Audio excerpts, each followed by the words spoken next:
So now we'll start what is combination. Till now we have discussed permutation and we know that the major difference between permutation and combination is what, that in permutation, जो permutation होता है आपका, that is an arrangement, and second thing it order matters, कि आप किस order में लिख रहे हो वो matter करता है. फिर आपके पास आता है कॉम्बिनेशन. कॉम्बिनेशन में क्या होता है, कॉम्बिनेशन में इट्स अ सिलेक्शन, सेलेक्ट करते हो out of few given objects and order doesn't matter.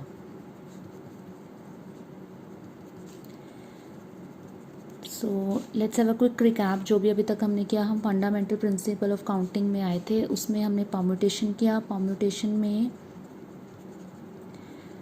दो कैटेगरी में हमने इसको डिवाइड किया था. व्हेन एन डिफरेंट ऑब्जेक्ट्स हमारे पास होते हैं and then n objects which are not all distinct. It could be same और उसमें से कुछ सेम हो. तो अब डिफरेंट कैटेगरी में भी आपके दो केसेस आगे थे. वन आ गया था जहाँ पे रिपीटेशन आपका अलाउड है. रिपीटेशन अलाउड है तो we were using formula this. When repetition is not allowed we were using formula n p r. And when n different objects, तो n factorial by p1 factorial, p2 factorial and so on pk factorial. These are the basically number of repetition of जो भी आप object ले रहे हो. So now let's move to the combination. Let's do the combination with the help of an example. Suppose you have, let's say, 3 players x y z and I'm saying कि select any 2. तो select any 2 में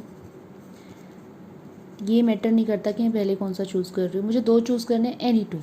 तो मैं x Y भी ले सकती हूँ, Y Z भी ले सकती हूँ और जेड एक्स भी ले सकती हूँ. और एक बात, एक्स वाई लो या वाई एक्स लो, एक ही बात है, ठीक है. ऐसे ही वाई जेड लो या जेड वाई लो तो भी एक ही बात है. जेड एक्स लो या एक्स जेड लो तो भी एक ही बात है. जबकि परम्यूटेशन में ये एक डिफरेंट अरेंजमेंट होता है. जब हम इसको अरेंज करते हैं, सिटिंग अरेंजमेंट बनाते हैं, तो यहाँ पे आपका ऑर्डर मैटर नहीं करता. तो ये आपके 3 केसेस आ गए, ठीक है. सो एक और क्वेश्चन देखो. इसमें आपको क्वेश्चन की आइडेंटिफिकेशन बहुत ज़रूरी है कि आप क्वेश्चन को कैसे पढ़ते हो और कितना आपको समझ आया. हमें परम्यूटेशन लगानी है, कॉम्बिनेशन. कई बार आपको डायरेक्ट नहीं लिखा होगा कि सिलेक्ट करो. आपको आइडेंटिफाई करना है कि वो सिलेक्शन पूछा है कि अरेंजमेंट पूछा है. जैसे क्वेश्चन है 12 persons in a room. There are 12 persons in a room. Question है in how many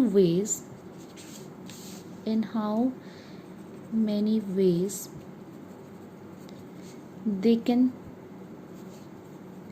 shake hands with each other.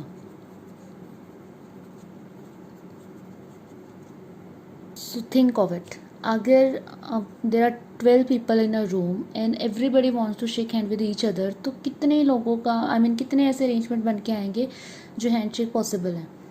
तो let's say A B C D E F G H I J K L. हम तो बात करते हैं ए की. ए क्या करेगा, ए इससे भी करेगा, इससे भी शेक करेगा, बी से भी करेगा. तो A will shake hand with 12 people, सबके साथ. तो फर्स्ट जो है वो आगे फर्दर 11 पर्सनस के साथ हैंड शेक कर रहा है. ऐसे ही सेकेंड भी 11 के साथ करेगा एंड सो ऑन. जो लास्ट 12 है वो भी आगे 11 लोगों के साथ हैंड शेक करेगा. अच्छा, अब अगर मैं पूछूं कि अगर ए ई के साथ हैंड शेक कर रहा है और ई ए के साथ हैंड शेक कर रहा है, तो इसको हम कितने केस लेंगे, 1 या 2. ऑब्वियसली आपने हैंड शेक करना है, कौन किससे कर रहा है, आपको तो हैंड शेक करने से मतलब है. पहले कौन कर रहा है दैट हार्डली मैटर. तो यहाँ पे क्या हो रहा है, अरेंजमेंट मैटर नहीं करता, आपका मतलब ऑर्डर मैटर नहीं कर रहा किस ऑर्डर में कर रहे हो, हैंड शेक होना ज़रूरी है. तो इस केस में क्या हुआ कि सारे केस डबलेट हो रहे हैं. तो हम क्या करेंगे, इसमें 12 × 11 केसेस टोटल आ गए. उसके बाद सारे डबल है तो हम 2 से डिवाइड कर देते हैं. ओके, अब यही चीज़ अगर हमें फॉर्मूला में से लिखनी हो तो उसको कैसे लिखेंगे. Is there any formula actually जो हम यूज़ कर सकते हैं to do this question. Let's analyze one more problem. How many chords can be drawn from 7 points on a circle? Suppose this is your circle and you have 1, 2, 3, 4, 5, 6, 7 points. A, B, C, D, E, F, G. तो यहाँ पे आप देखो कितनी chords possible है. एक point आपका 6 के साथ कनेक्ट होगा. ठीक है. ऐसे ही यानी कि ए बी कोड है या बी ए कोड है, मीनिंग सेम ही है. तो ऐसे नंबर ऑफ ऐसे कितने अरेंजमेंट है जिसको हम लिख सकते हैं कि कितने कोड पॉसिबल है. तो हमारे पास 7 पॉइंट्स हैं और हर एक 6 के साथ कनेक्ट हो रहा है, जिसमें हर कोड क्या हो रही है 1 2 ए बी और बी ए सेम दिखाई दे रही है आपको. तो व्हाट डज इट मीन कि कितने केस आपके ओवरलैप कर रहे हैं. तो डबल केस ओवरलैप कर रहे हैं तो विल डिवाइड बाय 2. तो यहाँ पे सेम अरेंजमेंट आ गया हमारा, सॉरी सेम सिलेक्शन आ गया.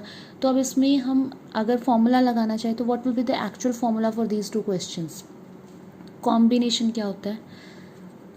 कॉम्बिनेशन